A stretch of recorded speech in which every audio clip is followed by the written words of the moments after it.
So welcome back to another episode of Wolfpack Performance Talk Podcast. I'm your host, Jay, and we're going to get into Bwt, the Alpine, the French team on the grid. And I do mean by way of trifecta. Power manufacturer is French. We got Alpine manufacturer, cars is French, and they got French drivers, both of them. But is this where their problem resides? Because Ocon and Gasly definitely have a historical beef that started since they were wee bitty little kids. And now in the first round of 2023, there might be some things that might start going awry in the Alpine garage. And why do I say this? Well, although Ocon qualified ahead of Gasly ninth, he didn't finish ahead of Gasly in the race. And this is where things really matter. Gasly finished ninth and Ocon, well, he didn't really finish at all. As a matter of fact, he decided to go to Costco and rack up on a big sale that they were having on time penalties. I only just grabbed some car wax. As he went into the pit several times to serve a penalty, which put him far behind in the race. And even the first time he went in, the mechanic managed to touch the car for less than 0.5 seconds, which caused the stewards to review footage and tell Ocon's team that he would need to come in again to serve a 15-second time penalty. This would put Ocon so far behind, it ain't even funny. So far away. So is this where problems are going to start to be an issue? Are Ocon and Gasly going to start to just fume up this beef that they've been having about racing? Because up until now, Gasly and Ocon have managed to have conversations that haven't done or dealt with racing because they don't do well when it comes to racing together. What do you mean, Wolfpack? How does this happen? Why would Alpine sign up two drivers that definitely don't agree with each other? Pump your brakes. I know Alpine tried to sell it all off like it was all good, especially during the car launch when they had Gasly and Ocon bromancing and they out in the French who knows where driving cars together. Then they get out and they're looking at all nice kitty karting pictures together. All of that was fine and dandy, but I still wondered, are these two really going to get along? So back in the day, listen, Gasly can be known to talk about these things that have happened between him and Ocon. And by the way, did you know that Ocon actually got started because his dad purchased and made an offer to Gasly's dad to acquire his racing card? I'm going to make him an offer he can't refuse. 2010 in the World Cup of Portugal, Ocon decides that he ain't liking the way Gasly's going. He decides to clip a corner and hit Gasly, causing them both to fall back further in the grid. And before that, 2009, Gasly finishes ahead of Ocon. So maybe Ocon is a hater. Damn! Maybe Ocon doesn't like that Gasly steady out here trying to be great. Well, wait a minute. Has Gasly been that great to the point where Ocon feels insecure about what he's going to do in Formula One? Because I believe Ocon beat Gasly to Formula One by at least one season, but there is a season where Ocon didn't participate in a 1 or 2 seat and Gasly went on to continue. But if you look at their finishes for a span, maybe you can kind of decide where they may be, right? So in 2022, you got right now 8th, 14th, 2021, Gasly 9th, Ocon 11th, 2020, Gasly 10th, Ocon 12th, in 2019, Gasly 7th, Ocon was vacant, 2018, Ocon 12th, Gasly 15th. But the funny thing is, overall for their career standings, Gasly has actually finished higher than Ocon ever has at 7th, although Ocon finished twice in his career right now in 8th, and Gasly hasn't even breached 9th since that 7th finish that he had and was doing good.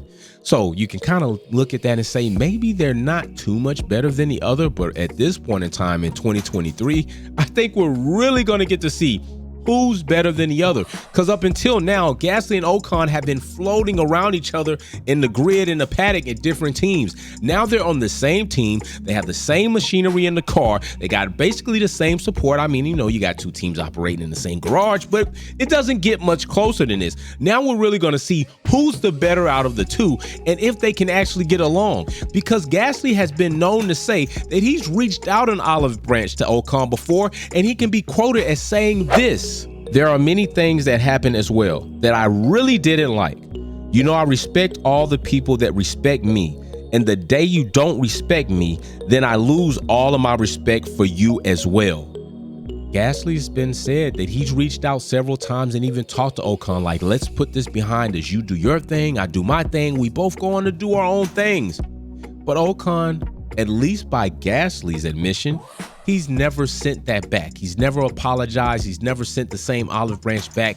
So I just wonder, how are two drivers at this crossroad are going to manage to be in a garage, in a team, and manage to kind of help each other or help the team progress? I don't really believe in it. I don't believe in Santa Claus. I don't think it's going to happen. And I think right now, with Gasly finishing ahead of Ocon, since that seems to be the problem, is the fact that Ocon's really not doing well, that Gasly at certain times in their life and together, he's outperformed them. I mean, these guys literally spent the night together. You like guacamole? They did s'mores or whatever they do in France. That's a delicacy. I don't know, scones? They were sconing together. They were bromancing together. They were having sleepovers. Really good.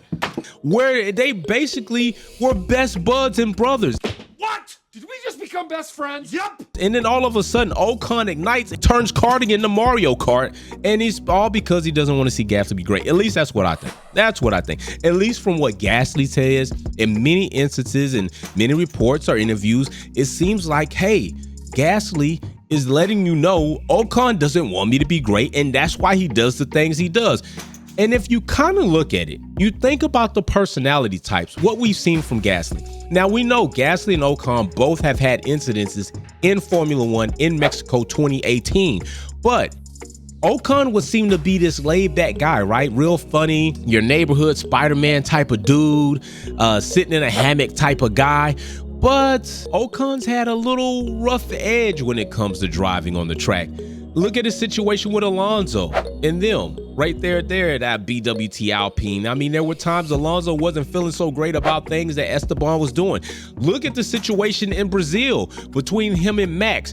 What an idiot. When he crashed Max out, and then Max goes and assaults Ocon in the garage, which I don't agree with that, but it happened. But then also Max turned around and went and did the same thing to Lewis Hamilton in 2022 on the same track, crashed him out. So I guess he's being a hypocrite, but we're not on Max, we're on Ocon, we're on Gasly. But Max had a situation with Ocon, wasn't happy about it. And then you got the situation that happened with Gasly and Ocon, and then you got the karting situation. So it could be very true.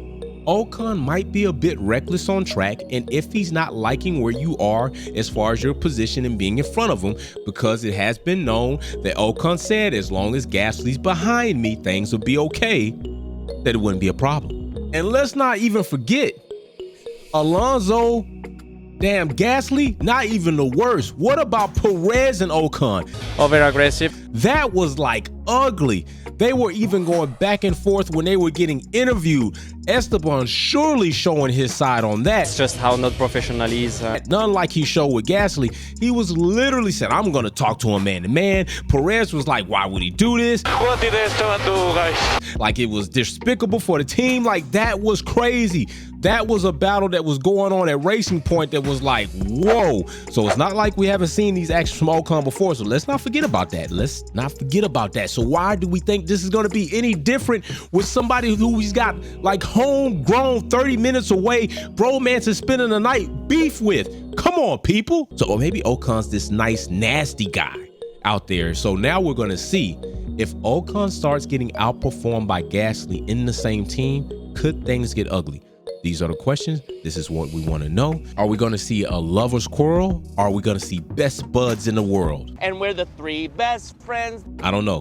You'll have to wait and see. I'll have to wait and see, but definitely I'll be reporting on it when it happens. So thanks for joining another episode of Wolfpack Performance Talk Podcast. I'm out. Peace. Thanks for watching another episode of Wolfpack Performance. Don't forget to check out some of my other content on Formula One and motorsports topics. Like, share, subscribe, and we go live on the weekends. See you soon.